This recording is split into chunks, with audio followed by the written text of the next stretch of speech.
are back from our short break. Again, this is Carly Wilson, host of this conference, and we are going to get started with our keynote speaker, Theo E.J. Wilson. Theo, we're so excited to have you. I just want to read your bio quickly before we have you begin. And Theo Wilson is a founding member of the Denver Slam Nuba team, who won the National Poetry Slam. He began his speaking career in the NAACP at the age of 15 and has always had a passion for social justice. He attended Florida A&M University, where he obtained his BA in theater performance. He returned to Denver and is now the executive director of Shop Talk Live, Inc. The organization uses the barbershop as a staging ground for community dialogue and healing. After viral video success beginning in 2015, I highly recommend watching his TEDx videos. Theo grew his social media following to well over 68,000 people. Due to audience demand, he published his first book in 2017 titled The Law of Action. The book addresses some of the misconceptions about the law of attraction and the role direct action plays into manifestation. It can be found on Amazon.com or his website, theowilson.net. In 2017, his TED Talk entitled A Black Man Goes Undercover in the Alt-Right was seen worldwide, amassing a total of over 12 million views. Theo has been featured on BuzzFeed, CNN, Good Day Canada, TV One, not to mention many other news channels. And Theo's title for this keynote is Race and the Digital Divide. Thank you, Theo. Hey, thank you very much for having me. Normally I start with how's everybody doing, but I'm not sure if that's going to work on this forum. But at any rate, I'm very, very happy to be here to just kind of share my journey with you. Now, Carly, just a quick second. Did I have like 45 minutes, half an hour? How long did I have? I just wanted to be sure of this. You have half an hour, but if you go over, we won't stop you. Cool. Thank you very much. All right, that's all I needed to know. So, ladies and gentlemen, and everybody who identifies in between, my name is Theo E.J. Wilson. And as you heard in the introduction, I went undercover in the alt-right for 8 months online. Obviously, physically, that was impossible.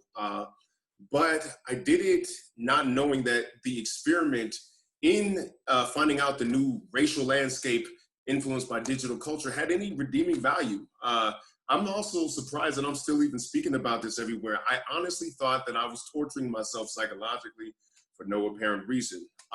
But I'd like to begin this talk acknowledging the reason why I often get called to speak to universities, which is like Martin Luther King Day and like Black History Month. And we are 52 years, I believe, 52 years as of last month away from the assassination of Dr. Martin Luther King Jr.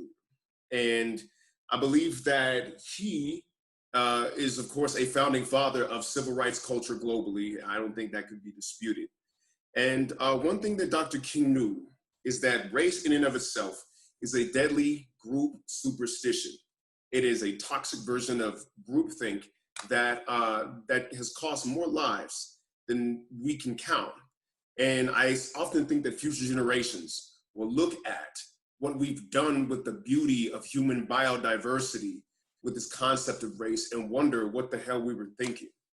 I've been saying for a while, and I've heard a Muslim cleric say this also, that the many shades and races of humanity are like different pieces on the mosaic, on a mosaic that forms the face of God.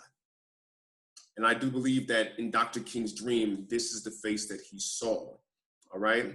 And so I think about the waste of human potential that has gone into the idea of racism and racial superiority. And I wonder, especially about America, this American thing that I'm dealing with right now, and we'll address the global issue later on, but in an American sense, I wonder how impoverished we were as a country by letting so many potential doctors, scientists, engineers, architects, and inventors hang by their necks from southern trees just because they were Black. I wonder about that all the time. It's like we're paying a cosmic price that we don't even know about. And so 52 years ago, a couple of weeks before his assassination, the singer and activist Harry Belafonte discovers Dr. King distraught in his hotel room, staring out the window. And so politely, Harry Belafonte says to Dr. King, what seems to be troubling you? And Dr. King, without breaking his gaze out of the window, said, you know, I cannot shake the feeling that I'm integrating my people into a burning house. That's what he said. I can't shake the feeling that I'm integrating my people into a burning house. And at this point, Dr. King is wondering if all the marching, all the water hoses and the dog bites and letters from the Birmingham jail were all in the wrong direction. Now, can you imagine the heaviness of this moment, right? Such a responsibility on a man's shoulders, and to suddenly question his life's work like that. And the thing that caused Dr. King to question the direction of the civil rights movement was actually the Vietnam War. Dr. King saw that there was a link, right? He saw that there was a link between the violence perpetrated against Black bodies in the South and the violence perpetrated against brown bodies in Vietnam. And he began to wonder if the violence that America perpetuates against people of color made it irredeemable morally, right? And people often refer to Dr. King as the conscience of America, okay? And so, of course, we know that Dr. King would not live to see the results of the civil rights movement. You see, around this time, he was gearing up for the next phase in the civil rights movement. He called the Poor People's Campaign. The Poor People's Campaign, if you read a lot of what Dr. King was talking about, he was talking about an R word that we don't like to discuss here in America when it comes to racial justice. And that R word is called reparations.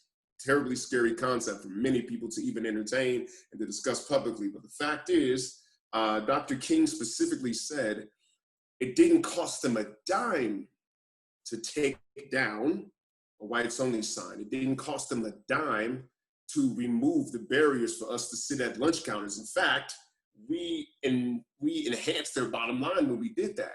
He said, this time, we're coming to get our check. Now, this shadow that Dr. King was up against eventually would take his life. And what's not talked about is how he really died. And it's going to tie into the digital era. I'm about to bring this all in right now, okay? But what's not talked about is how he actually died. Dr. King, according to a man named William Pepper, who wrote a book called An Active State, look this up, An Active State by William Pepper, who was the lawyer who tried the 1999 court decision that found the United States government guilty of Dr. King's murder. Same government that gave him a holiday actually ended up taking his life, right? And in this, we find out that he survived the initial gunshot and was suffocated in the hospital bed by a doctor named Breen Bland, the head of neurosurgery at St. Joseph's Hospital in Memphis, Tennessee. We know this because a nurse named Lula Mae Shelby was shuffled out of the room as Dr. Breen Bland walked in with two guys. And she said the last thing that she saw in that room, and this was in the trial, this is a matter of legal fact, was Dr. Breen Bland covering Dr. King's face with a pillow. And that's how he died. This shadow, this darkness in the American psychology is part of what made racism reemerge in the digital era. And me as an activist, somebody who's been out here fighting for my community literally since I was the age of 15, cannot help but wonder what Dr. King would think of our times right now, right? What do you think about president? What would he think about the president that came before this current president, right? And what would he make about the reemergence of the very racism that he tried to at least mitigate or make illegal or even probably uproot? What would he think about that reemerging as the alt-right, you know? And it's so weird to think about measuring yourself against his shadow. As an activist, if you're trying to change the world, at some point you can't help but measure yourself against those who actually were civil rights veterans and titans. And I think, what would Dr. King think of me and my crazy self going undercover in a racist organization, right? Especially somebody who's as committed to fighting for Black life as I am. And people ask me all the time, you know, when you did that, were you afraid? Like, were you scared? And I was like, nah, I was not afraid. Dr. King has courage. The dude who was the original Black Klansman, Ron Stallworth, who I had the opportunity to meet, that guy had courage. You know, I really didn't feel the danger of it until the TED Talk came out and everybody was like, oh, you're Lucius 25, you're Black, what the hell, right? So courage has a different connotation for those who really, in my opinion, laid it more on the line, had more risk involved with their activities directly involving civil rights activity. My sense of danger was skewed because when I was growing up, and I'm gonna just give you like my journey to becoming, I guess, the new Black Klansman, as CNN said, my journey was fraught with a different kind of danger when I was growing up. When I was growing up, I wasn't afraid of the KKK. That was as far gone from my mind as anything. When my parents showed me videos of the 60s, that might as well have been 1860, 1760 in my little kid mind, right? I was afraid of gang violence when I was coming up. That was what I was afraid of. And this gang violence that I was dealing with had my mama shopping for neutral colors. Like I couldn't wear red, I couldn't wear blue, you know what I mean? I had to wear like grays and, you know, colors like I'm wearing right now, because that was the landscape that I had to navigate. I wasn't thinking about this, right? And also what ended up happening was I had the urge to change my community. And I knew that as soon as that opportunity presented itself, I would actually join if I could. And I got a part of this youth group called the Ethnic College Counseling Center. The Ethnic College Counseling Center was like, you know, where you put the at-risk, you know, ghetto youth when you want them to like not be involved in gang activity. I was one of them kids. I was in that organization. And a lady came in one day, her name was Carolyn Phillips, and she said, we're starting up the Denver version of the Denver branch of the youth chapter for the NAACP. Who wants to join? And I'm like, hey, I want to join. My parents told me about the civil rights movement, right? So I did. And the first time I spoke in public was right after the first time white supremacist violence would introduce itself to me in my lifetime. And that was when an African immigrant named Omar Jah got killed at a bus stop not far from my house by a member of the Aryan Nation who had just been released from prison. You can look this up. Omar Jah, last name spelled D-I-A, was 1997. I was just a kid. And I remember when I heard about this story, I thought to myself, wow, my skin is a gang color that my mama can't shop me out of. Ain't no neutral colors to put over this, right? And on top of all the gang violence I gotta worry about in my hood, now I gotta worry about this kind of situation too, right? This is a battle that I thought that my father had fought and killed and was done with, right? My grandfather, many of y'all know, many of y'all don't know, is a Tuskegee Airman, among the first Black men to fly. I didn't think that his fight would be my fight, right? But lo and behold, it was introduced to me as that. And what I did not realize at that time was that there would be a series of events in my lifetime that would introduce me to the threat of white supremacist violence. And the next one that happened, maybe y'all heard a little incident called the Columbine High School Massacre, right? It was the first time in American psychology where we took the trip down the rabbit hole of mass shootings. What do we do about mass shootings? It was our first cycle through, is it mental health, through metal detectors in schools and all that stuff, right? Well, that happened about 25 minutes away from my house, right? I remember this. It was my senior year in high school. It was a Tuesday. I had a track meet. I was a track star, right? I remember going home, and my father was like, look at what's going on right now. This is right down the highway. I was like, oh my God. And what's interesting about that is that the killers in the Columbine High School Massacre espoused white supremacist violence. Well, when the body count came in and when they found out actually who died, I recognized one of the faces. His name was Isaiah Scholes. He was the only Black kid that died in the Columbine High School Massacre. And I remember meeting him at a church function about 2 or 3 months before Columbine. We weren't homies, we didn't kick it, we weren't close, but I met him and I shook his hand. And I do remember feeling like, oh my God, this violence is getting much closer to home than I like. But, you know, I was in the fog of my senior year in high school, you know, and I graduated and I got accepted into Florida A&M University. And what better way to escape American racism than moving to the South? That's what I did, right? I moved to the South. And my next incident was not too far from the time that I went down there. Now, I remember only 2 weeks in to my freshman year in college, right? I'm at an HBCU. I'm around all the Black people I can get around. I wanted to be as opposite of Colorado as I could. I wanted warm weather and palm trees and a lot of Black folks. That's what I wanted. And I go down there, and I'm on my way to the main administrative building with a young lady who I thought I had some potential with, right? And then right when we're about to go into Lee Hall, that was the main administrative building, a puff of smoke juts out the side of the window. And the president of the university, Frederick Humphreys, runs out with this team and says, turn around, there's been a bomb. I'm like, a bomb? Like an actual bomb just blew up, right? And sure enough, we got attacked by a racist person who was our Pepsi guy. He literally left 2 bombs over 2 weeks, and we couldn't find this guy. So the whole campus was locked down. It was a manhunt. Where is this bomber? We found out that he had racist white supremacist leanings when they actually captured him and put him in jail. His last name was Lombardi. I don't remember his first name. It's not worth remembering. But I knew that this shadow was creeping into my life. Now, here was the issue. I thought that since this was the same year as Columbine High School, we were going to get all the media coverage that Columbine got, and it just wasn't so. I was at an HBCU, and that's just not what happened, right? It was historically Black Haas University, and I felt like the world turned its back on us. But what I didn't realize, that my most dangerous encounter with the force of white supremacy was coming after I graduated. We're at a nightclub after a fight broke out that I had nothing to do with.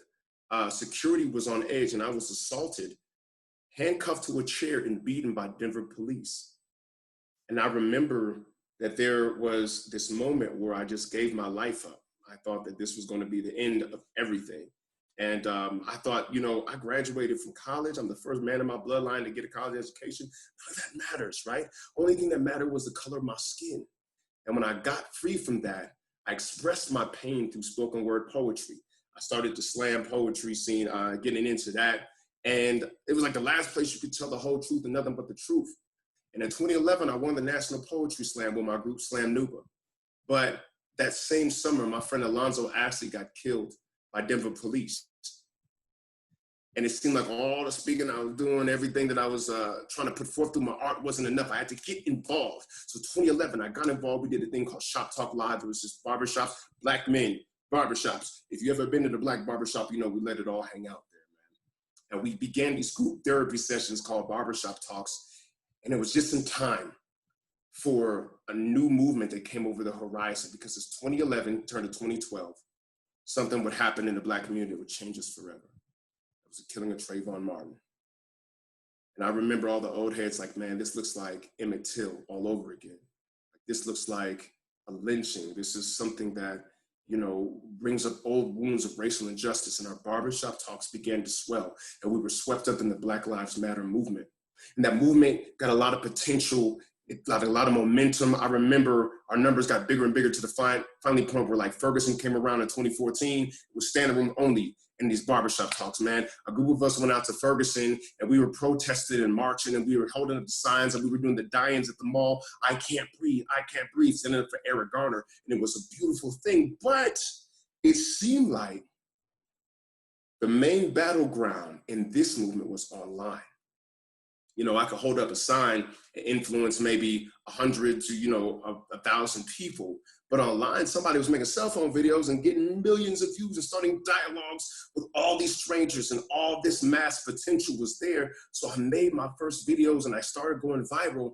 And when I went viral with my own cell phone videos, getting sometimes 600, 700,000 views, I began to attract racist trolls. And these racist trolls were saying the same misinformation.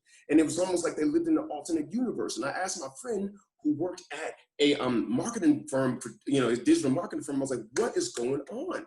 It's like they're living in another world. And he was like, well, they are. Have you ever heard of target marketing algorithms? I was like, no, I've never heard of target marketing algorithms. What's that all about? He was like, well, when you click on something, the internet feeds you more of that because it wants to sell you products. It works with things you buy, and it works with the news that you consume. And I was like, wow, we're living in a bubble. And I tried to create the echo chamber effect to see what these right-wingers are talking about on Facebook, but my digital footprint had already been laid down. So I did it on YouTube, What I did not realize was that YouTube was a portal to the dark web. Did y'all know that YouTube is a portal to the dark web? Well, it's a portal to the dark web. And I started this, and mainly it was good to do it on YouTube because I worked at this job at the time at a call center, and the firewalls that our IT team put up, you could only get on social media some of the time, but you could get on YouTube all the time. But all of these racist websites that the alt-right was fueling, were getting their food from, were also blocked by our firewalls at my job. But they all had YouTube channels. Get on it and just listen. And I began to say, you know what? If these guys, because a lot of my trolls have fake accounts, can make fake accounts, I can do that too. And when I got the fake account going, I would just say the things as my new character, Lucius 25, that were being said to me on my real page as Theo Wilson. And for 8 months, remember, Obama was still president. We didn't know if Trump could win. And I started to see the growth of this movement and the size of the movement. You could tell the size of the movement by how many views the videos were getting, how many accounts were logged onto it, the clicks, the shares, all of that. And I was like, oh my God, in the midst of a Black president, we are getting a backlash, or as Van Jones would eventually call it, a white lash, that was in reaction to the new racial environment in America. And it began to be very discouraging because it seemed like all the energy that we put into integration, all the energy that we put into uprooting racist hate simply fell by the wayside.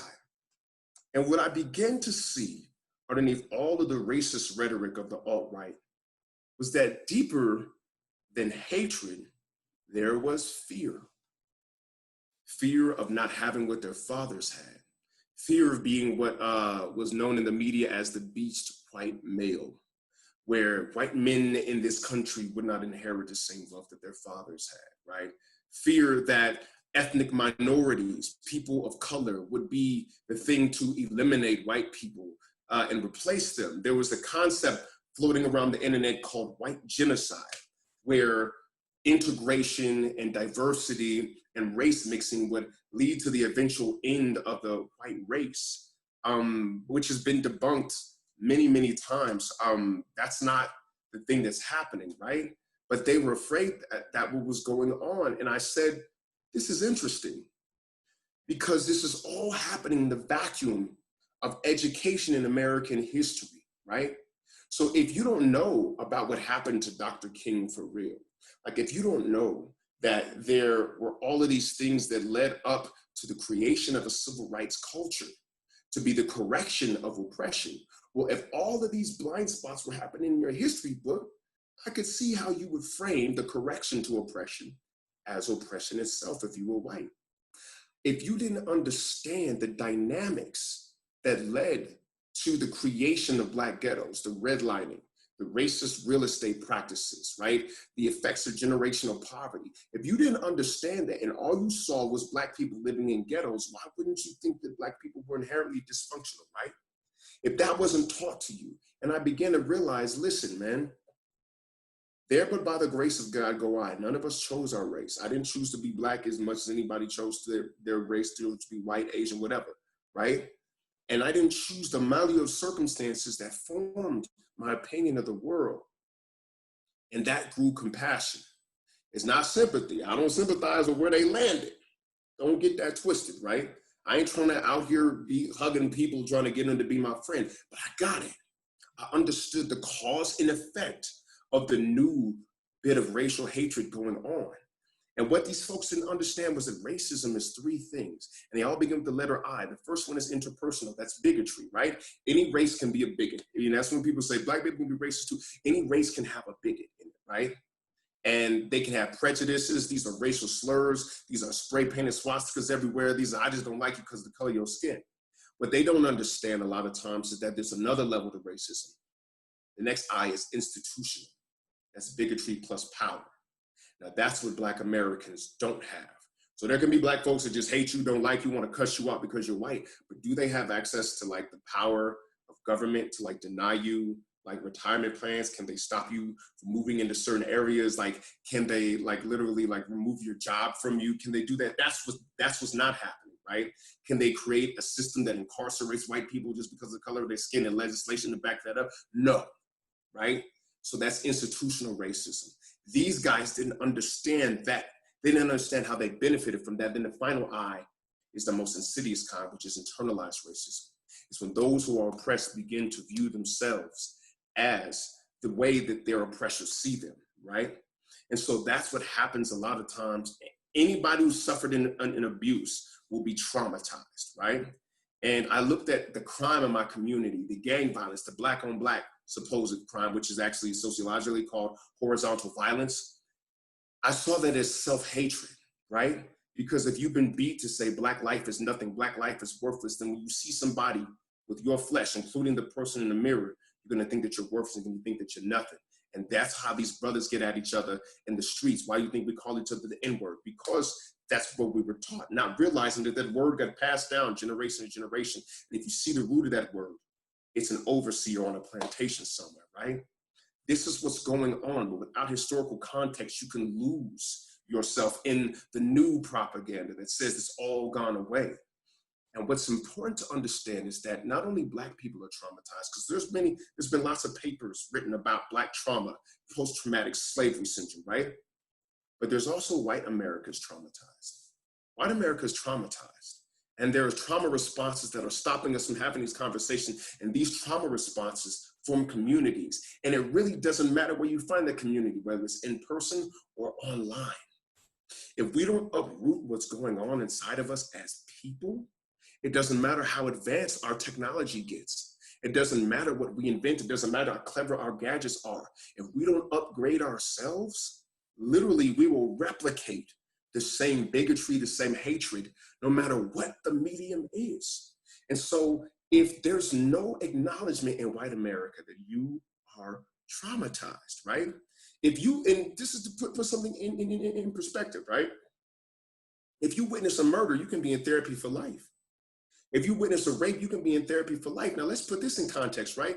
When lynchings happened, these were group activities. These were community events for white America. And if you look at those photos, you will see that there were children there. There were kids there, right? And Lord knows how many lynchings that they saw. Lord knows how much toxicity that their fathers leaked into them around the dinner table, right? Who did those kids become? Where are they now? Are they judges? Are they police chiefs? Are they presidents? Are they in charge of universities, right? There was a culture that got formed around white trauma that said, shh, we don't talk about that. That's why a lot of white people don't know when their friends are racist. You don't talk about that. We don't discuss that, right? And that trauma never gets healed. You saw bodies dangling. It just comes out as guilt. And there's two ways to handle the guilt. Sometimes the guilt be like total prostration, like, I'm sorry for what my ancestors did to your people. Please forgive me. What can I do to be an ally? And sometimes the guilt comes in denial. What about you? You talk about Black Lives Matter. What about Black on Black violence? What about Chicago? What about the gangs? What about the shootings, right? It's a deflection. No, don't look at me, right? Because that hurts. I don't want to unearth that trauma. And without there being a bridge to have the conversation that says we're both wounded as people, if white America doesn't actually get to the point where it can uproot and see its trauma as important enough to not be baited onto the wrong side of history again in another generation, there's nothing that Black Americans can do to change their minds when their hearts are wounded and won't take the time to excavate the actual things that are going on that's keeping their minds in an emotional prison. That's what's happening truthfully when it comes to American racism. And the medium that we do that is just upgraded. And what was not said in my TED Talk was that we're on the cusp of a new technological revolution. I wanted to say this, but they wouldn't let me talk about this because it was too complex. But the same way that digital made analog look like the Stone Age, we're about to upgrade to quantum computing, right? Where you're gonna have the ability to program quantum superposition. And you're talking about not just ones and zeros, like you're talking about all the way up to the number 9 and back and every single direction. You got enough computing power with quantum computing coming down the pike to store everything that's on the internet right now into a strand of synthetic human DNA that you can't even see with the naked eye. what will the echo chambers look like then? You see what I'm saying? What will we create out of our own traumatized mentalities with that kind of computing power? That's why we have to solve this now. And I will say that this looks like a dangerous, sad position. It looks like nothing can be unearthed. It looks like a lot of times we're spinning our wheels. But I often am reminded that when it looks impossible, we currently live in a world that our ancestors would think absolutely could not be. If I were to tell one of my ancestors from the 1800s, you can get to Los Angeles to New York in about a 5-hour journey, they'd say that's impossible. They'd say that's a 20-year trip. You know what I mean? If I told one of my ancestors in the 1800s, I can talk in real time to somebody in Dubai, they'd say, what the hell is Dubai? You see what I'm saying? We have the ability right now for me as a Black man to speak in avenues in which I would not be able to speak 50 years ago. And I need that to be in the forefront of our minds when we start thinking about what is possible and what is not. And so I think I am directly at my time, and I will leave it there with the idea that we have to upgrade ourselves before we upgrade our technology. Any questions? Thank you so much, Theo. That was so fascinating. And I feel a little selfish because I myself am writing about race in my thesis, my dissertation for grad school. And this has been very motivating and very inspirational for me. I have a few questions. Sure. One of them is about reparations. I'm a firm believer in reparations, but I also believe that the government has, certain limitations with reparations and making them feel genuine enough to heal trauma. What do you think would be the best way to package and present reparations that not only provides a monetary benefit, but also heals an emotional and historical wound? Got you. So there's going to be a few things that come with that. Number one, we all need therapy. We all need help. And there's got to be a curriculum set forth about emotional intelligence written by Black mental health professionals who understand our experience, first and foremost. And those folks who have a historical grounding about what environmental learning and transgenerational trauma looks like. Specifically, the work of Dr. Joy DeGruy-Leary, I think could be at the forefront of a curriculum like that, that if we were to teach it in schools, it would be as mandatory as mathematics. You see what I'm saying? As mandatory as science for everybody. That's a form of mental health reparations. So we can uproot this early so that, number one, Black children and Black parents can look at how you might be re-traumatizing your children, and white teachers, 70% of the teachers in school system are like white women, you know what I mean? At least in America, right? So that they can unpack their biases and realize that they've got work to do in that area. So that's one way, at least the mental health component can be taken care of. There's other components, but I'm not sure if we have time for that, but you asked about the mental health thing, and that's what I think could be done. Yeah, agreed. Mental health seems like, even though we've got so many campaigns going on in the US and even over here in the UK regarding how to take care of ourselves mentally, that there's just still something within that realm of mental health that we're not touching upon. And we still live in an era where people are choosing not to seek any emotional support. So I think that was a great answer to that question. Another question for you. So these terms of fake news, cancel culture, gatekeeper culture come up quite a bit. And even within the activist community, I would say. So my question for you is, what would you define today's civil rights culture as looking like? How is it characterized today? And where could we progress with it? Yeah, so we got a blogosphere out there.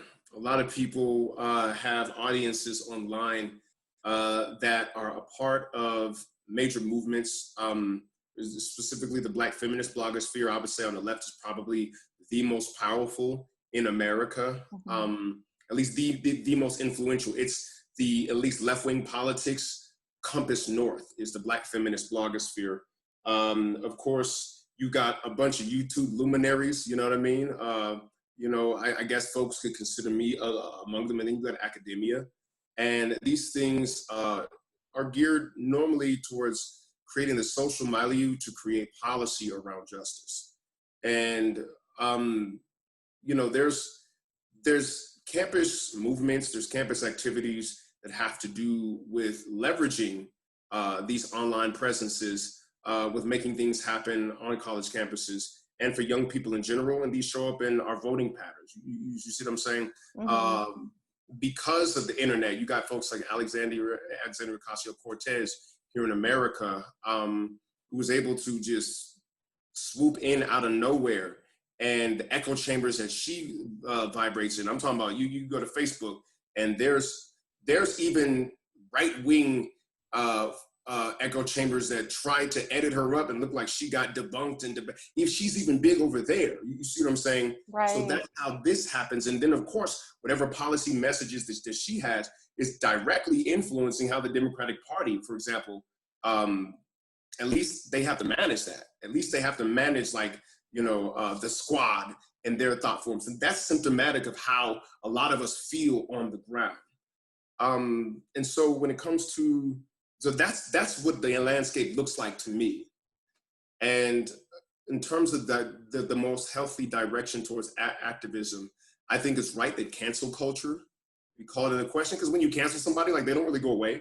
They're still there. Mm-hmm. And if they have a following, they're just going to say something like the next day, you could be canceled, but it doesn't matter. See what I'm saying? And so I said in my neck of the woods, it's better to be called in than to be called out. And before coronavirus, I was during, I don't care. I'm an advocate of in-person conversations. Mm-hmm. So for example, the Black Me Too movement, the Me Too movement hit the Black community in my hood, right? And there was a bunch of dudes who these ladies were like, so y'all are toxic, right? And we had to have a conversation among men in person at the barbershops with these guys to figure out how to create a culture of accountability around how they were behaving with women.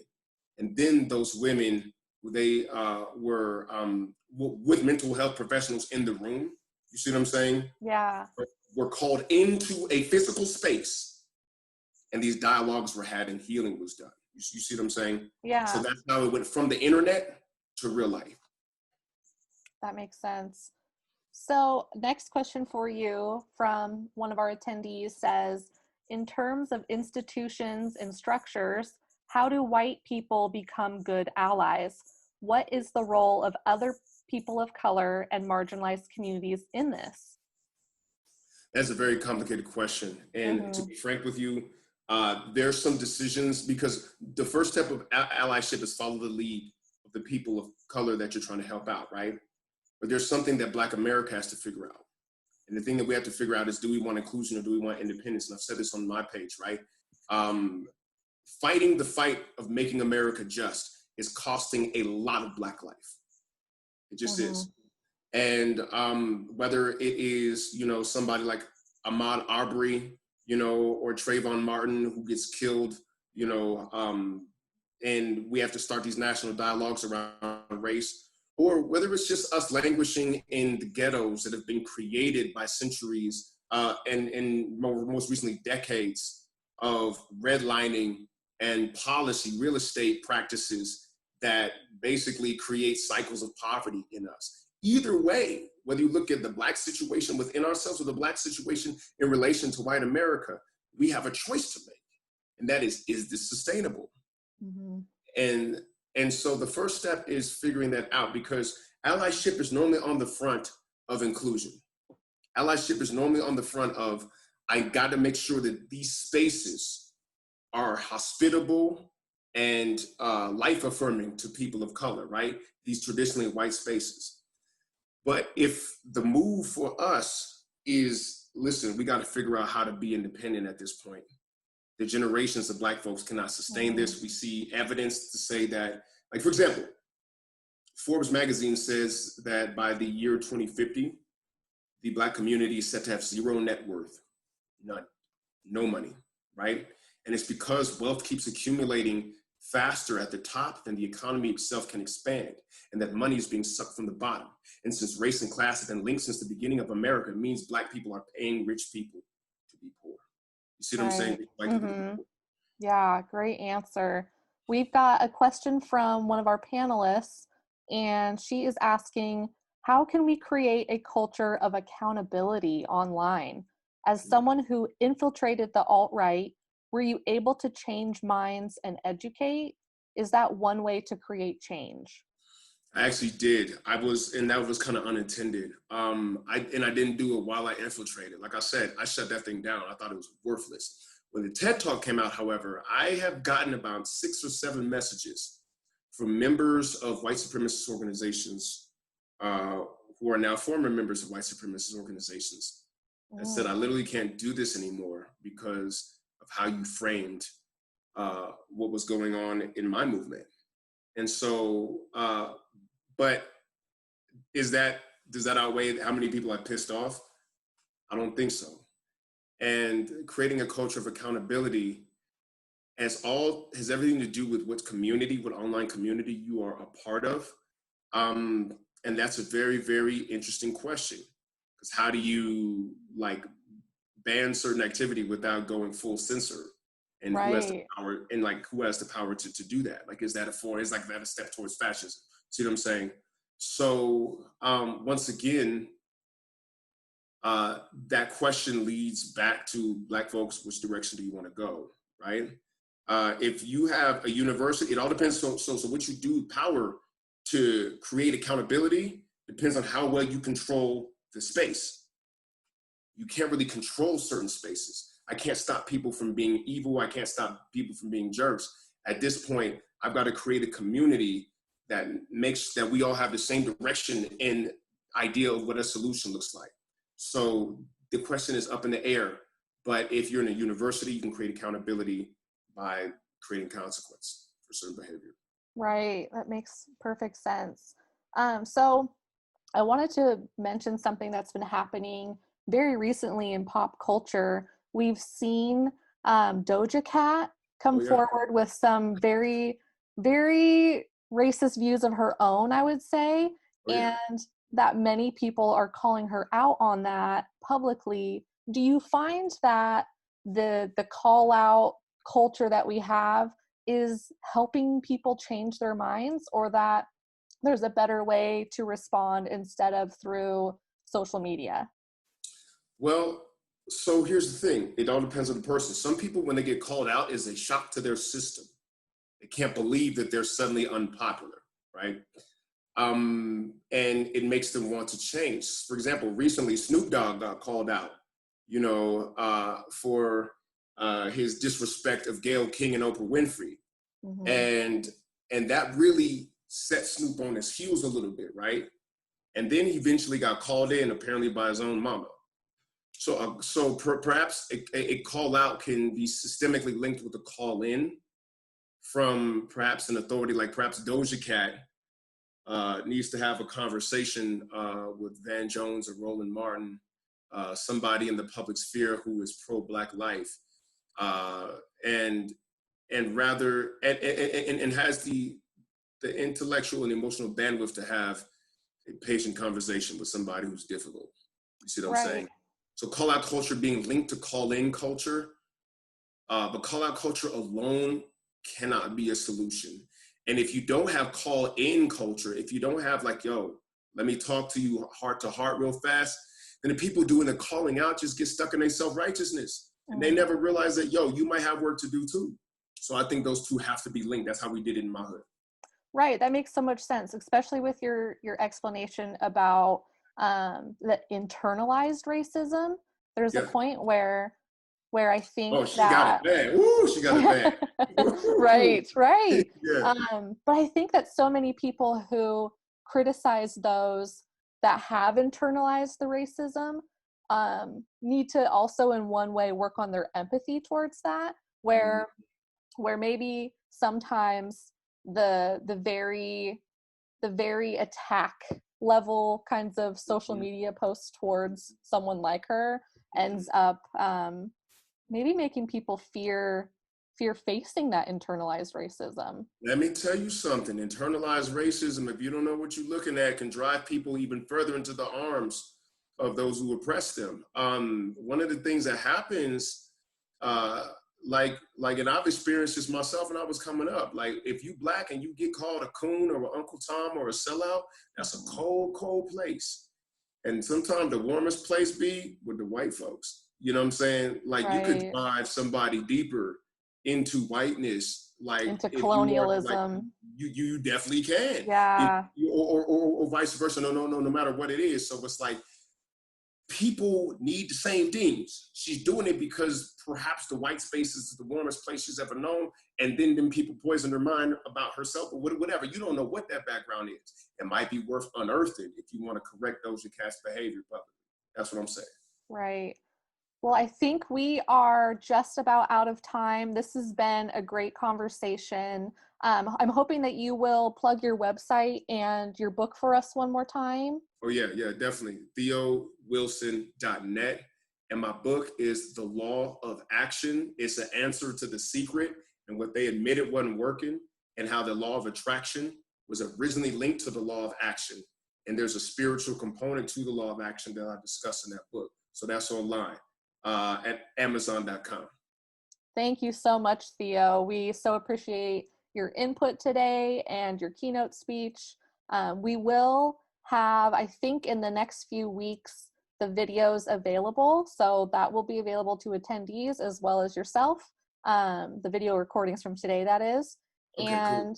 And we're going to close the conference momentarily. And tomorrow is day 2 of the conference. We start at the same time. Thank you again, Theo. And thank you to all of our attendees. And we hope to see you guys again tomorrow.